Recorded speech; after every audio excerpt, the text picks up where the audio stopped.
What if I told you that you are one step away from experiencing a stock market crash? Pretty shocking, right? Warren Buffett anticipates this incoming dilemma. However, do you know that you can achieve the best out of this problem? Sit tight as we elaborate on this in the video.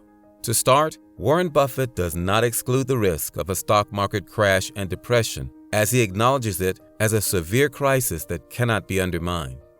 Using the incident of 1929 as his point of reference, he expounds the scene on how the Dow deteriorated from $1,000 to $179 in less than 24 months. The 1929 crash, which led to the Great Depression.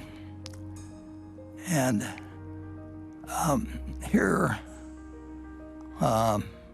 the Dow Jones average, which we'll use through this, at that time, that's the one everybody paid attention to. Actually, the second most important average at that time, if you look at the papers, was the New York Times average, which has disappeared, and of course, the Standard & Poor's. That is a significant drop, right? And ironically, it took nearly 3 decades to reach its previous peak. Furthermore, he says that people back then did not have a development mindset, and they assumed that whatever was happening at that time was a recession and not a Great Depression. Out of curiosity, an interesting question came from the interview, and the reporter wanted to know whether we should prepare for stocks losing 80 to 90% of their value. Warren Buffett replied by saying that he does not know what is at stake for tomorrow, and it remains a mystery. Strategically, Warren Buffett acquires stocks in significant companies when their valuations are relatively undervalued. And this enabled his company, Berkshire Hathaway, to make an extensive gain of more than $23 billion in half a year. From this, he gives you a reason as an investor to expect the stock market to be lower. Secondly, Warren Buffett signals that the world keeps transitioning, forcing various companies to adapt to the change. In a conference, he was asked if there is a need to embrace change if the stake ownership does not go contrary to the plan of yielding profits. Through his nuggets of wisdom, Warren Buffett used the Keynes theory to elaborate on why you need to sell if the scenario changes. Keynes wrote about this in 1936, I think it was, in the General Theory, or 35, I think it's chapter 12. It's a great chapter on investing. And he talked about investment and speculation and the propensity of people to speculate and the dangers of it, and worded eloquently.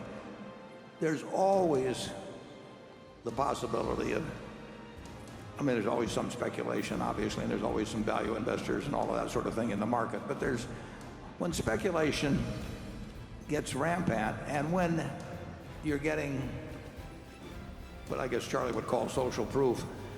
Moreover, he illustrated an example of how he sold all his company's stake in the American Airlines, which were Southwest, Delta, American, and United. Initially, he paid $8 billion for the 4 entities, and things changed, which forced him to sell the stakes for $6 billion.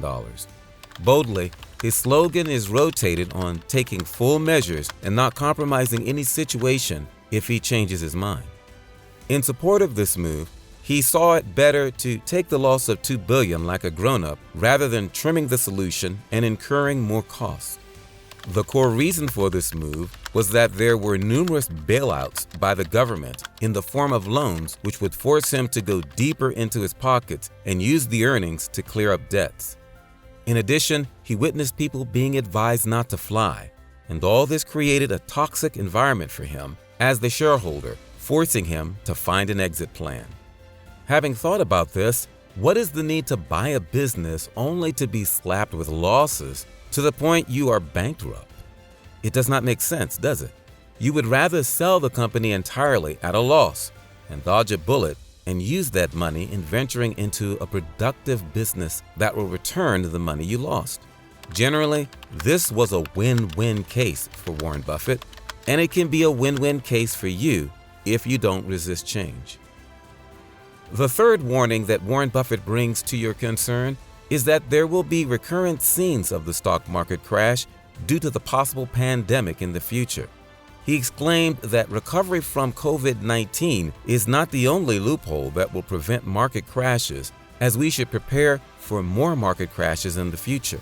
Come to think of it, this is scary, as the Russian-Ukraine war has taken the podium, replacing the COVID pandemic. While Warren Buffett said that fear could sometimes strike with a more significant impact, we are witnessing how the Nike company faces a stock degradation as they aim to balance the books after recording a 65% surge in their sales. To date, Warren Buffett aligns fear as something that carries weight in causing a stock market crash because people are not composed of the situation and make wrong, hasty decisions out of panic.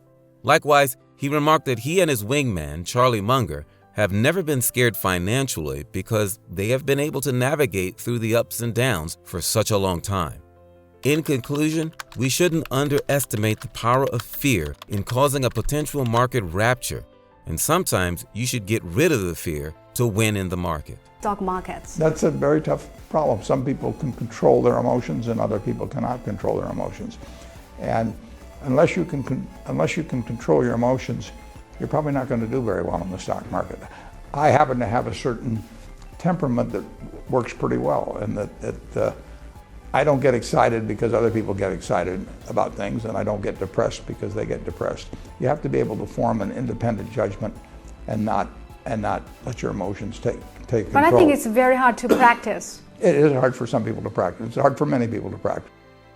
Fourth on the caution list, Warren Buffett said that one of the few signs of a stock market crash is the companies acting expensive while genuinely worth less.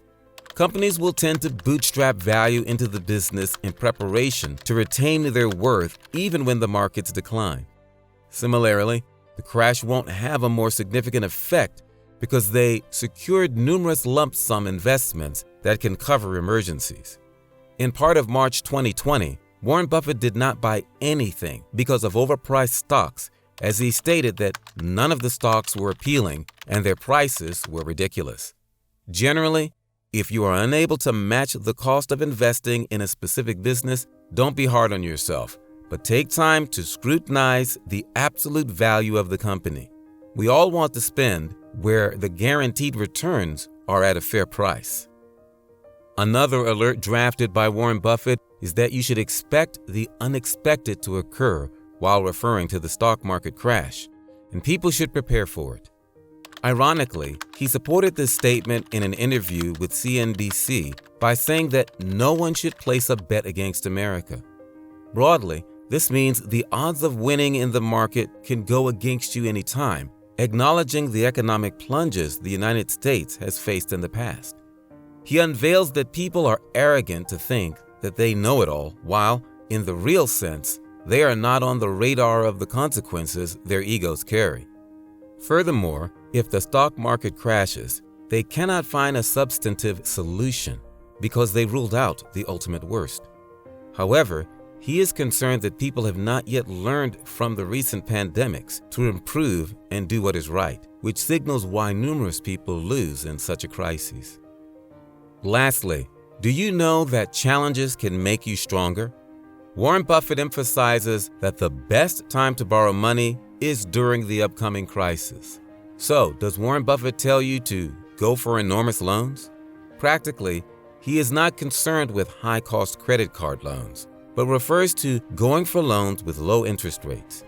Despite Berkshire Hathaway having $130 billion of cash, they borrowed money to exploit it. Lifetime, an index fund would do 11%. Well, imagine how you'd have done if you'd leveraged that up 50%, whatever the prevailing rates were over time. Leveraged investment in a business is going to beat an unleveraged investment in a good business a good bit of the time. But as you point out, the covenants to protect debt holders have really deteriorated in the business. And of course, you've been in an up market for businesses, and you've got a period of low interest rates. So it's been a very good time for it.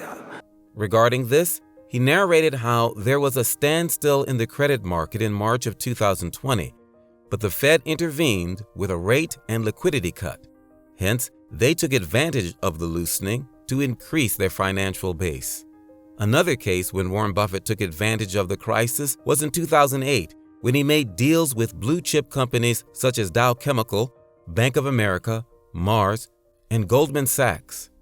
For example, he recognized the incoming meltdown of Goldman Sachs, and he took an opportunistic venture to revive its operation by coming up with a lucrative proposal that was hard to be declined by the management.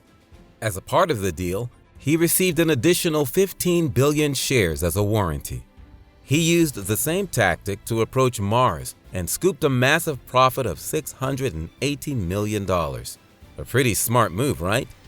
This conveys that there is always light at the end of the tunnel, and we should always look for a competitive advantage even when the economy faces a downturn. Talking of opportunists, one man took Warren Buffett's advice and rose to the ranks to become a millionaire from a $1,000 investment.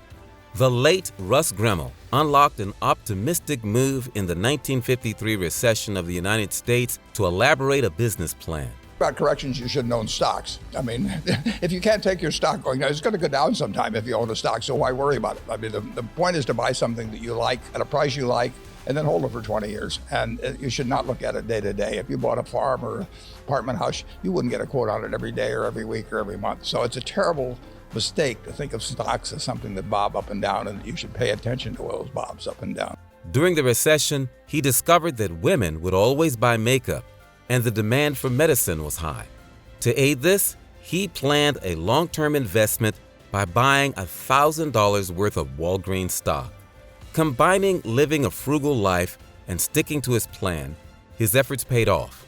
As we speak now, his 28,000 shares are equivalent to $2 million.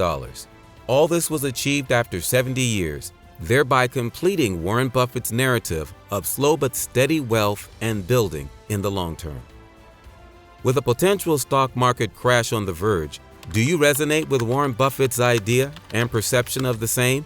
Let us know your opinion in the comment section. Do not forget to hit the like and subscribe button for more trending topics on the global stage of economics. Click the notification bell so that unique content does not pass you by. Thanks for viewing.